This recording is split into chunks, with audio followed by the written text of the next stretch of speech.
Welcome to Horizon Yacht Charters, and today we are offloading 5 brand new yachts.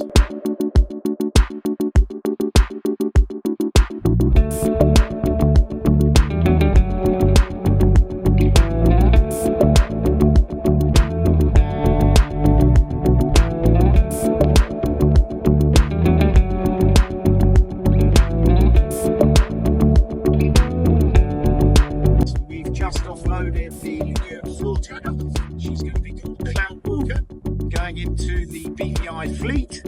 We've also offloaded the Jeanneau 349, going to be called Minx.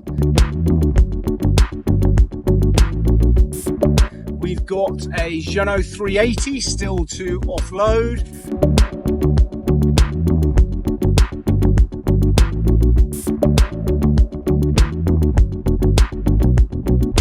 And a Jeanneau 440.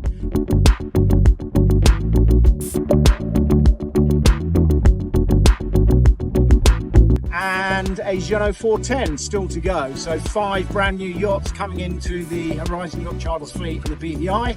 So if you're looking to invest in a charter yacht to place in the Horizon fleet, either in the BVI or in St Vincent and the Grenadines, do contact us, Robin at horizonyachtcharters.com, and Robin will be delighted to give you the specifications of the yacht and details on our management programs. We look forward to seeing you down here.